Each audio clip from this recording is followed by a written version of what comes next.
welcome to episode 4 of SITREP Marvel Talk. Hello, my name's Mike. Joining me as always is Robot. I said that. Call me Robot again. Every time. Every time.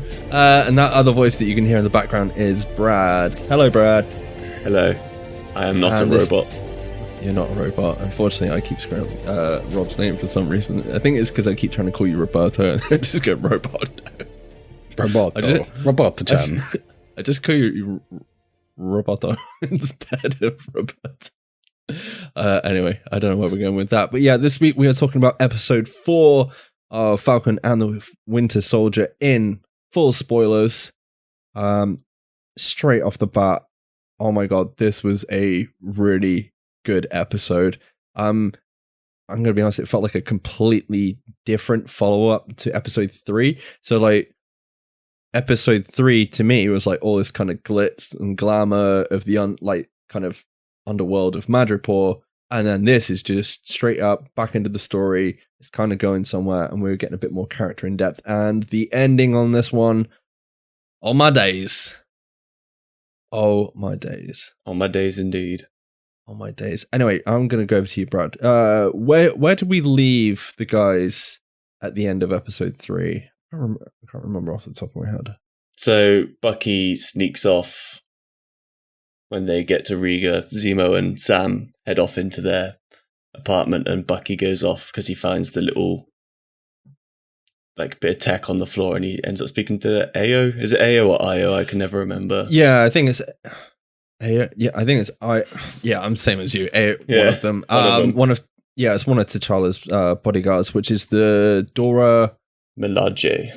That's the one. And then the show basically goes back to 6 years ago in Wakanda, and we're seeing Bucky being basically rehabilitated, aren't we, Brad?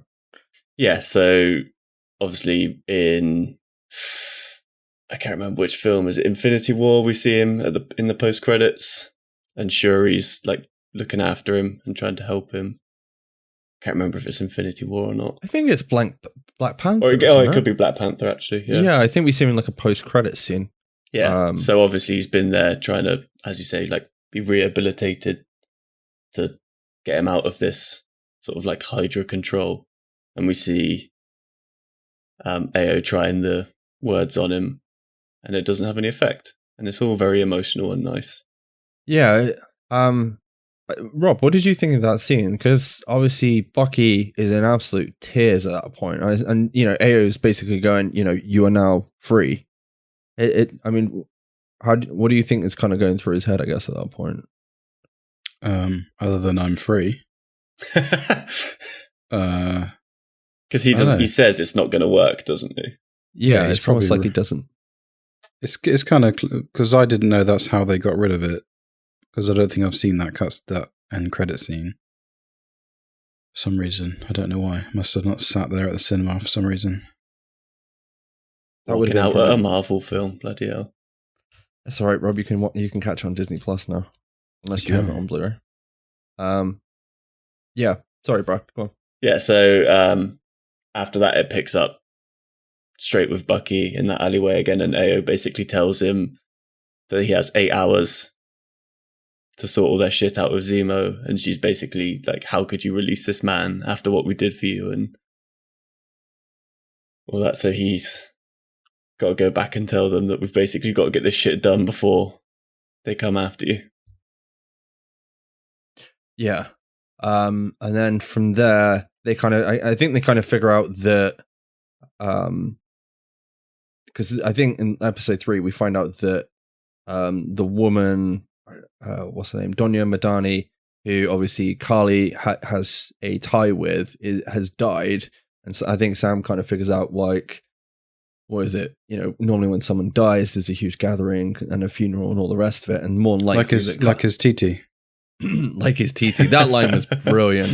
That line was absolutely brilliant. The fact that Zemo chipped in on that as well, Rob.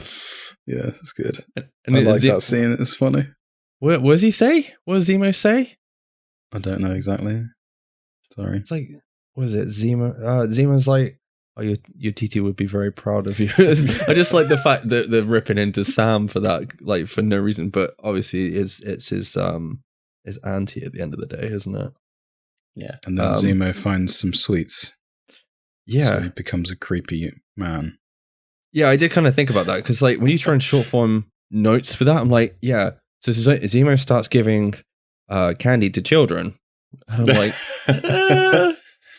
He does have a really good monologue in that scene, though, about how he believes all superheroes are bad. Like, as soon as you take the serum, you're a bad person. To which Bucky says, well, what about Steve? Yeah, that's a very good question. And he says, touche, but there's never been another Steve Rogers. Yeah. I mean, Steve Rogers is obviously the big exception. And I feel like that is the whole point of this episode. It's really playing with the morals of... Not even being the morals of being a superhuman or super soldier. It's just what kind of direction that serum kind of turns you, if you know. Power corrupts. Yeah, that might as well have been the bloody name of this week's episode. Does power just make you more of the person you already are? Well, that is pretty much what's been said, isn't it? Yeah. In this one. Where were we? Where we were? Where were we? Oh yeah, so yeah, like Rob was saying, we see Zemo basically he's singing Bar Bar Black Sheep as he's walking through. Yeah. So creepy. It is kind of creepy how he's done that. And he's pulling a chair up, trying to figure out where the funerals could be held. Whilst Sam and Bucky basically get no help at all because they've gone back to the same place where Donya Madani was when she died, and they're seeing like the symbol of the Flag Smashers, and they're figuring out that the people there were basically being supported by Karli and all the rest of the Flag Smashers, and they're not going to help them because at the end of the day, they're the only people helping these people out. Which I thought that scene was quite interesting.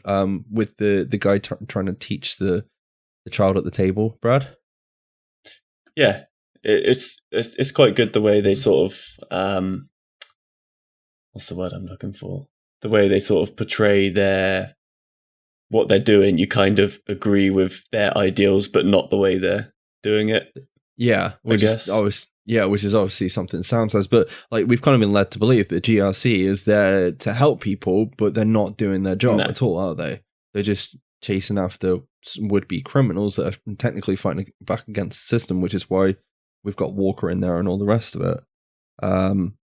But yeah, Zemo finds out the information where the funeral is, and I did kind of feel like it was a little bit of a weird thing about he didn't have to say to the kids, "Oh, those two are bad guys. Don't tell them where the funeral is." Like that could have literally been cut from it. But I don't know if you. I don't know about your kids, Mike, but I would hope that if a guy came up to my kids singing that song and handing them sweets, that they would kick him in the balls and run away.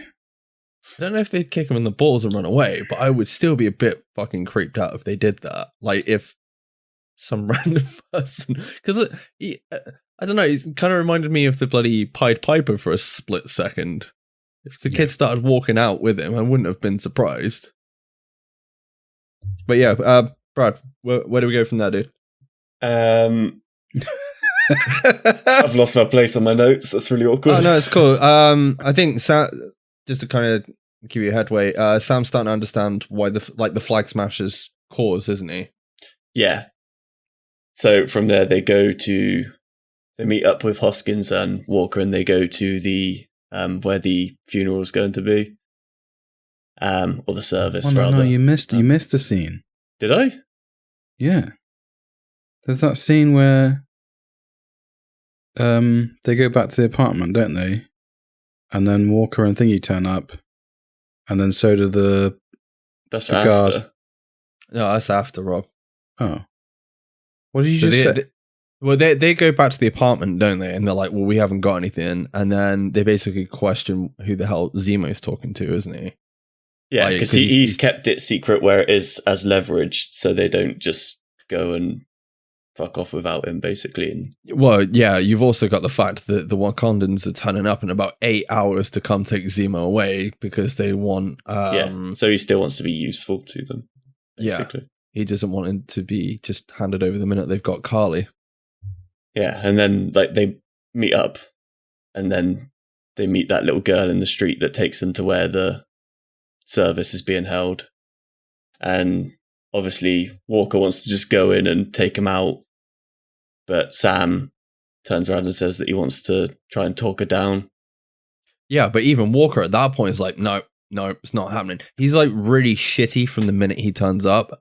Like this whole episode is setting up the finale. I don't know if you agree, Rob. Like he's like, he just barges in. He's like, what are you doing? He's just, it feels like really impatient for this whole episode. The only person that seems level-headed between the two of them is Hoskins. Like, because he's, you know, willing to try anything to kind of calm the situation down, which is the complete opposite to Walker, isn't it? Yeah.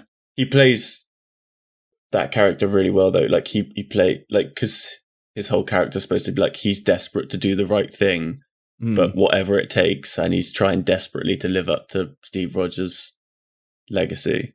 Yeah. But obviously he just goes about it in the wrong way a lot of the time. Yeah, it's like he's got a lot of self-doubt as well. And because he's nothing like Steve at the end of the day. He's not superhuman and all the rest of it, is he? No. So, yeah, Sam goes in and he's talking. So, like, he stood up in the balcony and she does a whole little service for the woman. And then she realizes he's up there. So after everyone goes, she stays behind. And Sam's, I think they give him 10 minutes. Yeah, they give him 10 minutes. And then when Sam actually, you know, turns up at the funeral, Karli's given like a bit of a monologue.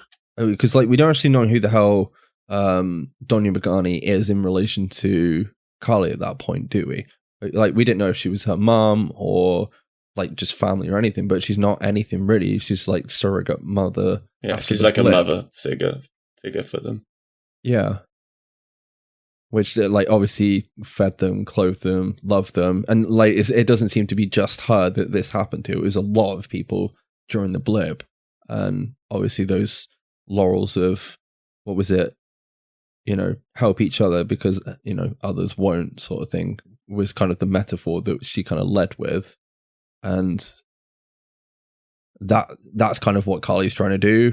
Because I suppose you could kind of deem her very similar to Robin Hood, but then if Robin Hood killed well, technically he did kill people, but there we go. Depends which version you watch, I guess. But yeah. I think it's at that point is it at that point where Sam, or is it just before where he's talking to him and he says he understands why they're doing it? Because obviously when the blip happened, everybody had a house, everybody had a job. Yeah. And then suddenly after 5 years, everybody came back and you had to readjust to how it was. Yeah, I think he says something like they're having the conversation. And it's basically like, you know, the whole world went away for 5 years and you've got all these people that came together and rebuilt everything and helped each other out. And then it's just like trying to throw everything back to normal. It's like, whoa, wait a minute, everything's changed and not necessarily for the good. Like all those people that had homes are now getting kicked out and all the rest of it. I think it's quite cool that the conversation that comes up earlier with regards to Zemo and Bucky and Sam, and they're talking about being a supremacist, and then Sam obviously brings it up with Karli. Rob, is she a supremacist at the end of the day? Because that's what it kind of, he's trying to make her, it feels like that's what he's trying to kind of make her realize, that her actions with killing people and the way she's doing things is kind of, that's where the road she's kind of leading to.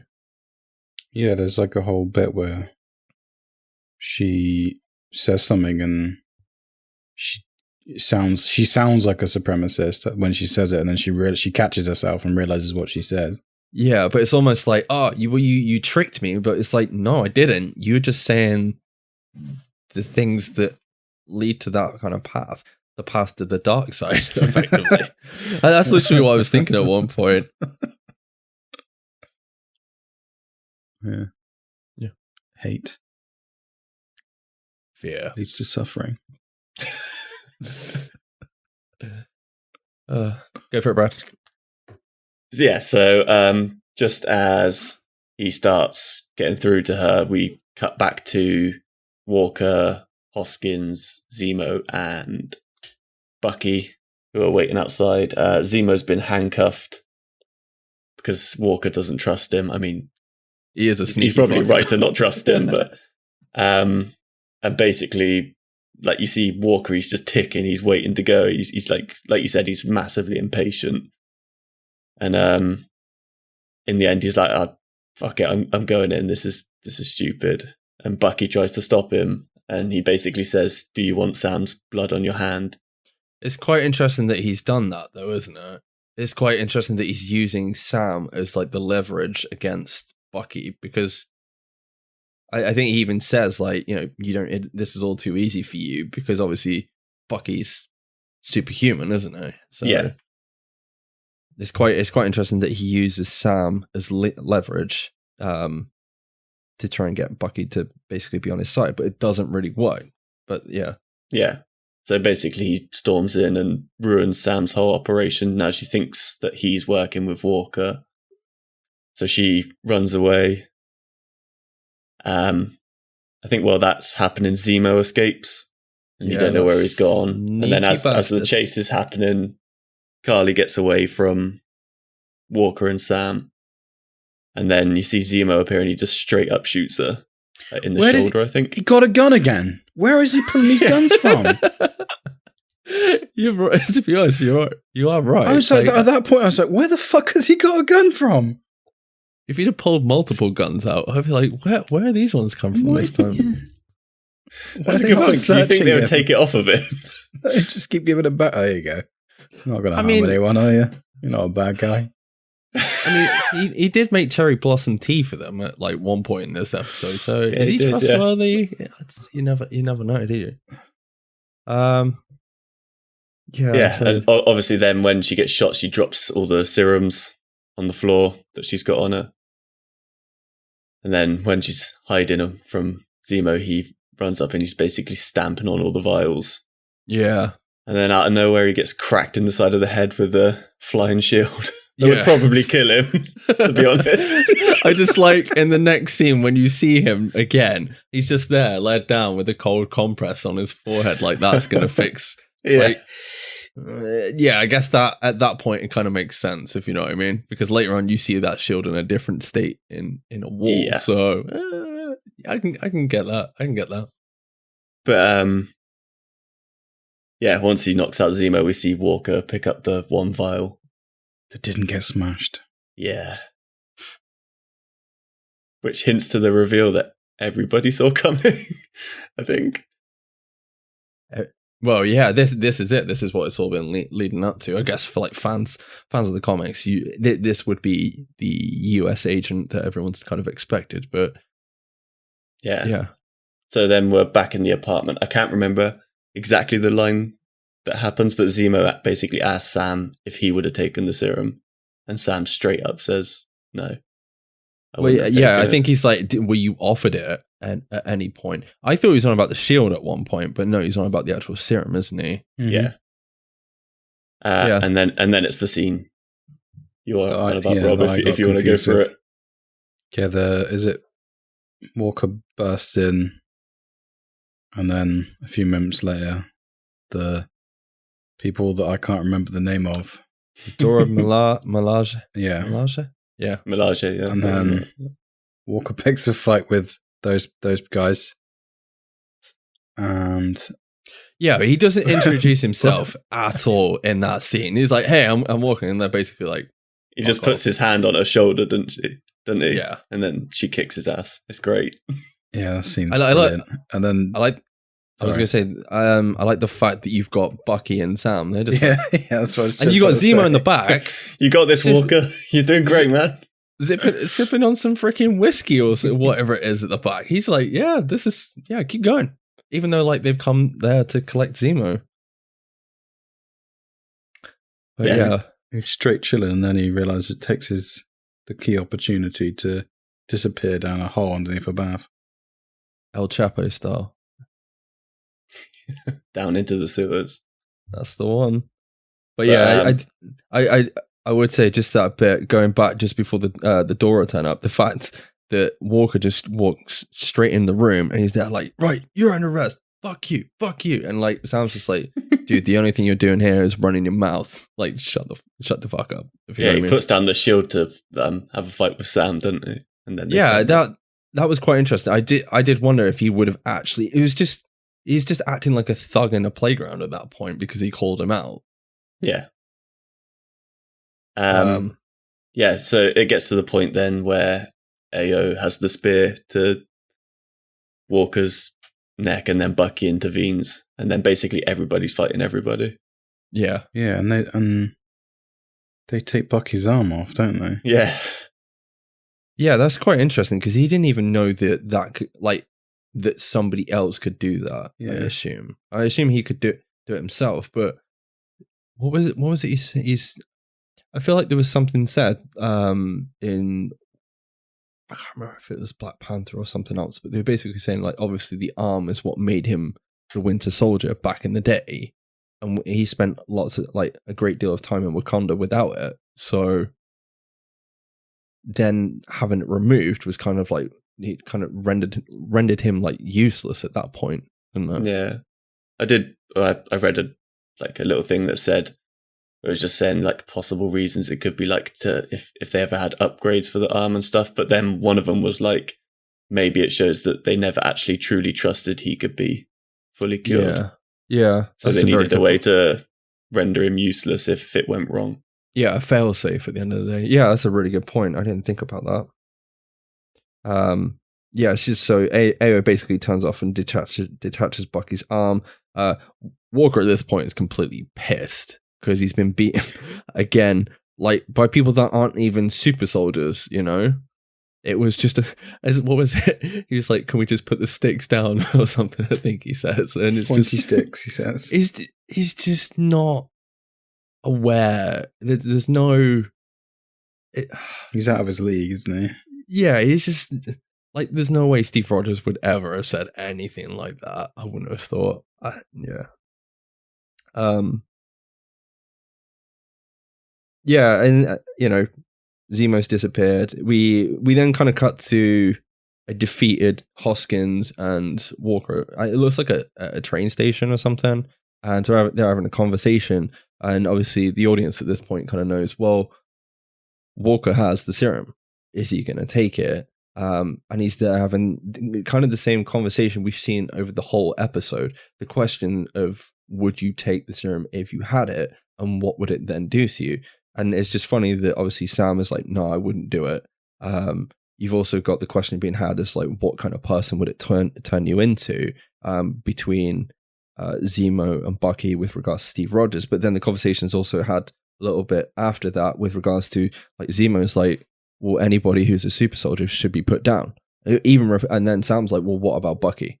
Like blood doesn't just fix everything at the end of the day. So it's just interesting at that point that you're having the conversation between Hoskins and Walker, and Hoskins like, yeah, I'd straight up have it, because they're kind of very, I would say they're more similarly matched than they're like completely different versions of the Cap and sidekick kind of thing that we've seen before. And then they have the conversation with regards to what kind of person would it be, and it's kind of reflected that, Hoskins is like, well, you got 3 medals of honor, and Walker's like, yeah, but probably for like the worst possible reasons and for stuff that I had to do that I never really want to think about, if you know what I mean. Yeah. I felt like that scene was really out of place, though. It was weird. It was like it's been like, I feel like those scenes edited and cut out because they were just randomly in somewhere having a coffee. Yeah, it was a weird setting for it. Like, I think the like Mike said, the theme of the scene fit, but like the fact that they were just sat, it felt like. Yeah, I know what you mean. I'm surprised there wasn't a scene where we see John Walker on his own with a syringe, just like an hour in it.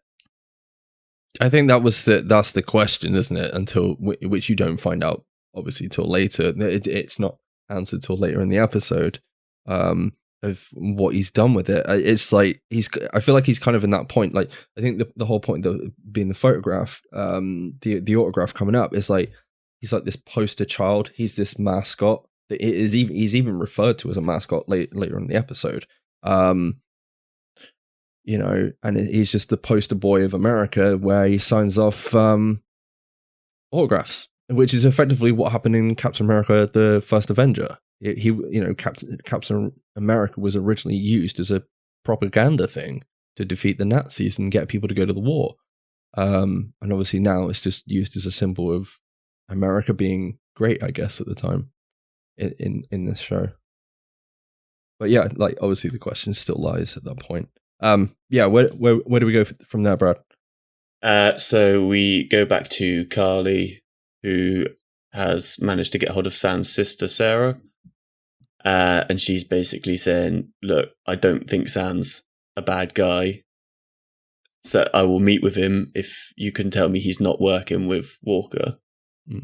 Basically is how the conversation goes. And I think you were just saying about the mascot line, and she comes out with a really good line, which was, this is Sarah, my world doesn't matter to America, so why would I care about its mascot? That's quite an interesting line, because I feel like anybody could use that in the world right now, if you know what I mean. Like, you could say that the same about our politicians, you know, saying stuff about we doing it for the people. It's like, well, you're not doing it for the people necessarily. You know, why do you give a crap about my world? So why should I give a crap about anything you're doing? Which is, I think, is a common thing for most people, you know. Yeah. Anyway.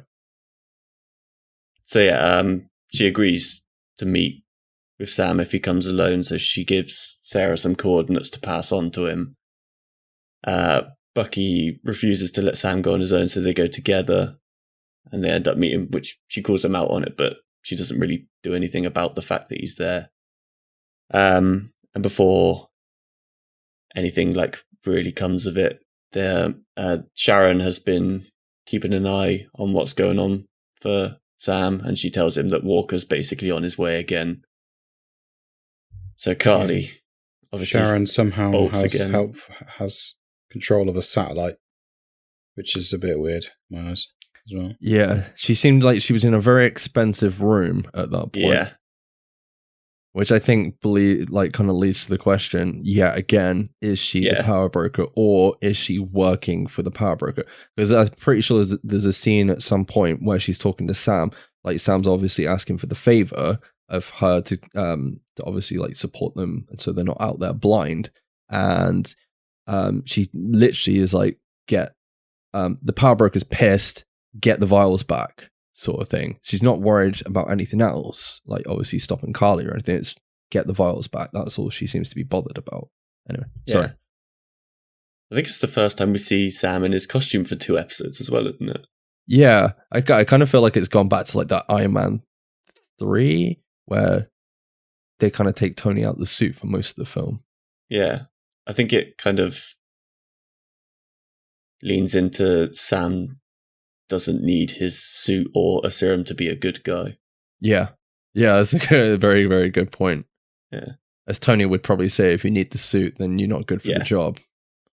But yeah, obviously she bolts when she finds out that Cap's on his way again. He turns up and we see him absolutely just destroying everyone, bending metal pipes. Yeah, surprise, but he only starts the serum.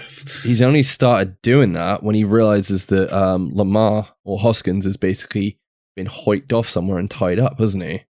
Oh yeah, he gets captured. Yeah, I forgot about that bit. Yeah, so he's like, shit, where's Lamar gone? Which happens very, very quickly. Like he literally walks up the stairs. Hoskins, Walker's looking around and he's like, Lamar? And then he's gone, like, sort of thing. Just very, it's just very, like, instead of just being kind of calm and patient, he's like obliterating doors and throwing shields. Hoskins knows at that point, because when they go in the building, they're both like holding guns, like pistols. No, I don't reckon he would, because he would have told him, I reckon, at the conversation at the train station or wherever it was. I think I feel like he was asking for, not, I think, like, obviously Hoskins' thoughts on it. What would happen to him? What would happen to Walker if he took it? And he would, he basically thought that he would be a good man and it was a good idea. So obviously, if you've got someone there backing you up, you're going to do it, aren't you? But you might not necessarily tell that person. But I guess we'll never. I guess know. you don't really know at what point he took it either, from when he got it. No. Because he could have taken it when he was talking to him. Yeah. But yeah. So as Brad was saying, like the Walker basically heads out to fight the Flag Smashers, but this time he's able to fight back. And like I just said, you see the shield thrown at the wall. It's literally sunk in the wall, like something that Steve Rogers would do. So kind of wink to the audience at that point that obviously he's probably took the serum. If the door getting blasted off its hinges wasn't a big enough hint. Falcon and Bucky are trying to like step in and trying to help to kind of end the Smashers because obviously they've had the conversation about Sam joining, but it's just no good. And then, as Brad said, you've got Walker straight up bending a bar because basically he's realized Lamar's missing. And it's kind of at that point Sam turns up and basically is like, "What have you done?" And tells Sam that Lamar's missing. Lamar is a bit, in the background cutting himself free. And then we see a pretty awesome fight scene between Bucky, Sam and Walker all fighting the Flag Smashers all together, which is pretty cool and a good use of obviously knives again, which Walker's obviously pissed off with. It's nice to see Bucky doing that sweet Winter Soldier knife move as well, that we haven't seen for a while. It's so good. Yes, it is good. But yeah, the whole point of taking Lamar is the Flag Smashers want to, with the vials gone, want to take down the legacy, the icon that is Captain America and kill Walker. Which they almost do. Which they very almost do. So Karli basically jumps in to try and kill Walker, and then out of nowhere, after cutting himself free, Lamar basically steps in to try and stop her, and she turns around and full-on punches Hoskins, flying him across the room. He's dead on impact. He's completely dead on impact. And is at this point, Walker gets free, heads over and checks on him, and completely loses his shit. Like I said to Rob before recording tonight, there's literally a bit he's looking down, and Rob pointed this out, that he's just there trembling, shaking his head, like he's twitching, isn't he? Yeah, twitching, and then he just clicks his head to 90 degrees and jumps out a fucking window, does the superhero landing like he's the T-1000, and then proceeds to go up the street like the freaking Terminator, chasing down one of the Flag Smashers to find out where Karli's gone. He's chasing down one of the Flag Smashers in complete broad daylight, asking where Karli is, and then just completely obliterates a Flag Smasher with the shield. You don't see, but I'm assuming he decapitates him. Well, this is the thing. I was like, no fucking way, because I think me and Brad have talked about it. This scene now is very reminiscent of Captain America Civil War, where you have the fight between Tony, Bucky, and Cap, and they're there fighting each other. And I remember sitting in the cinema because I was pissed off with Tony because Tony was being a dick. I just remember Steve lifting up the shield above his head, and he was about to throw it down, and he doesn't do it. He walks away. But this Captain America is completely different. Does he? That is the question. Is he decapitated?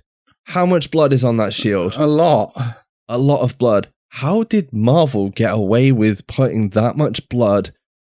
Because there's even blood trailing out from the body, if I remember right. Yeah, it's all on it's all on his neck hands as well.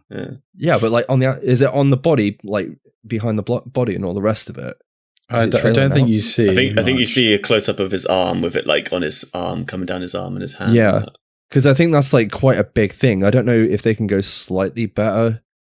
They can do slightly more because it's TV. I really don't know, because I think most 12A content, which is what I assume this is as long as you show no blood, you can shoot as many people as you want. Doesn't make any sense at all, but I think that's the basis. And you can beat people up as well. So this is really pushing the boundaries of what we are seeing in what we, like the Marvel. Have you ever seen like there's YouTube videos of like Marvel films if they were 18s and there's I haven't. And there's like real blood effects, and there's the scene where Captain America and Bucky and what's her face storm in a building, and Captain America like kicks a guy into a wall. Yes, I've seen that. And in this video, he just splats and goes everywhere. Yeah, but even the sound effects, like I remember watching Cap 1, and then you go into what is it? Oh, the Winter Soldier. It's the opening of Winter Soldier, isn't it? When they're on the boat and they're fighting Batroc. Oh, such a good.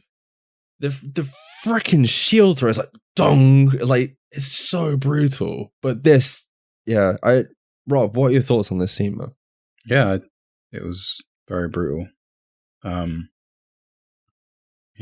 and when Walker stands up and he's twitching, like at the end, and then he looks around and everyone's got their cameras out. Yeah, he's fucked up.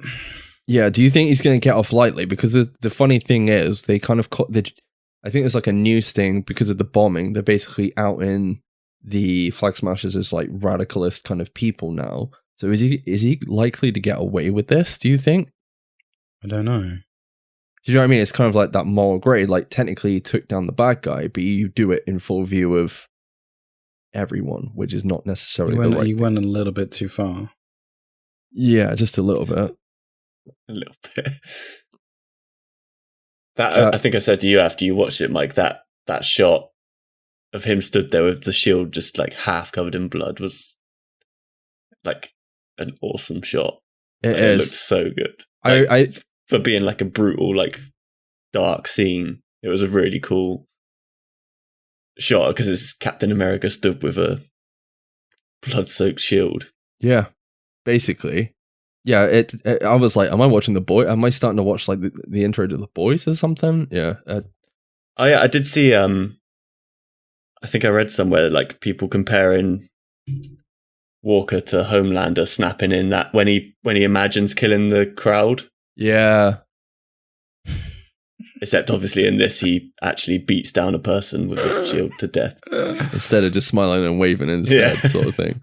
But yeah, John Walker has finally become the comic book villain we know. I don't know how you guys feel. Obviously, this has been set up from the first time we kind of see him. But do you think it's right in saying that he's always been set on a path to fail from the beginning? And all that, like now he's took the serum, it's obviously just exploded all his traits. If you know what I mean.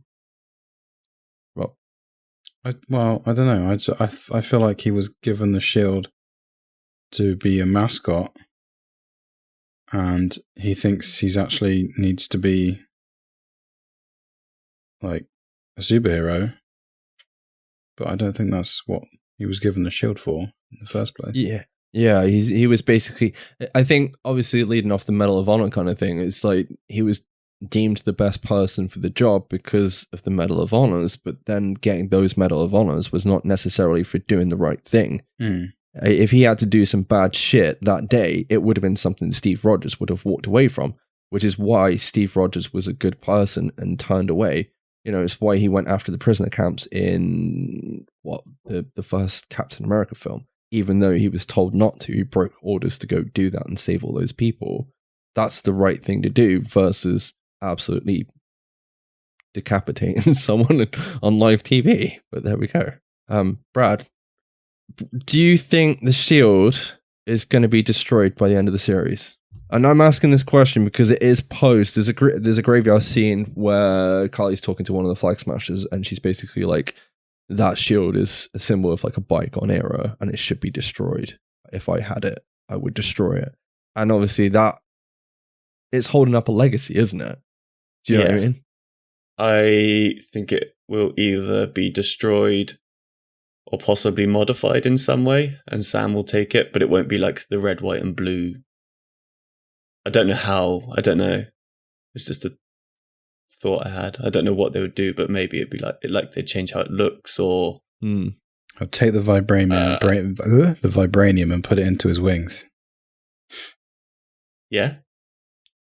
Or you could just go to Wakanda, and I'm sure they've got plenty of vibranium spare. I mean, their spears were just completely obliterating that shield at one point anyway. Because I don't think it can end up back in... They'll never give it back to the government. Yeah, that's a very good point. Yeah. Because obviously if the government have that symbol, they're just going to keep putting any old person in that position, aren't they? Do you think this is starting to kind of set Sam up finally to take on the mantle of Captain America? Maybe not obviously with the shield, but obviously Cap's legacy, because at the end of the day, we've seen Bucky, we've seen what he can be like with the super serum, we've seen what John Walker's like. At the end of the day, and the same thing with Hoskins. Hoskins was literally a nice guy trying to get the job done. He was human, and I think obviously that's the thing shown by Hoskins' death, is how vulnerable Sam is. And I kind of felt like they were trying to lean into that episode, that these people will go in there and fight no matter what it takes, even if it means that their own lives are at risk, kind of thing. I think the whole point was this episode feels like it's really starting to put Sam in position of Captain America more so than before, because he's kind of realizing that, or the audience is kind of realizing, I guess, that Sam is the perfect person for the job, because he is a good man at the end of the day. Which, if you kind of go back to the Doctor in the first Captain America, when he sat there with Steve having a drink with him the night before that he goes through the experiment, and he's basically explaining to Sam why he chose explain to Steve why he chose him. And he basically says that the serum amplifies everything that is inside. So good becomes great, bad becomes worse. This is why you were chosen, because a strong man who has known power all his life will lose respect for that power, but a weak man knows the value of strength and knows compassion. I think that is the huge difference. I wish you did that with his accent. That would have been much better. Can you do an Austrian accent? No. I'll leave that one to you after you've had a nice red wine. If it had been French, I should have let it be you. But yeah, I do think the show is finally setting Sam up. We got 2 episodes left, guys. I don't know about you, but I'm kind of disappointed that Karli's story hasn't kind of ended, and we're not just dealing with Walker for the last remaining episodes and Zemo. Any thoughts to what's going to happen next? I hear we've potentially got a major character coming in episode 5. I don't know who it is, but I guess we'll find out next week. Yeah, I'm excited. Yeah, I would like to see Karli stuff done next episode. Yeah. And then have it Walker versus Sam and Bucky. Yeah. I guess we'll see. But yeah, it's just been a really good show so far. So yeah, I'm surprised. I've seen a couple of ratings on other places, and this episode got 3 stars, but I felt like this was the one that's really starting to kind of, I don't know, it feels like it's all coming together now. You've got all your villains in place. The questions just need to be kind of answered. It felt like a culmination of the character building. Like that's pretty much done. Yeah. Now. Yeah. We just need to finish the story and finish it well, I guess. Anyway, these are our thoughts on episode 4 of Falcon and the Winter Soldier. Let us know what you think of this episode, either over on Facebook, Twitter, or YouTube. Obviously, you can find all the episodes over at mashthosebuttons.com. If you want to find us on Twitter, we're over at SITREP Happy Hour, and make sure to check out the bi-weekly podcast by us, SITREP Happy Hour, where we talk all the random happenings in the world and probably Outriders, because that's what we're playing at the minute. And with that being said, I'm going to say goodbye, and we'll catch you next time. Bye bye. Goodbye. Bye bye.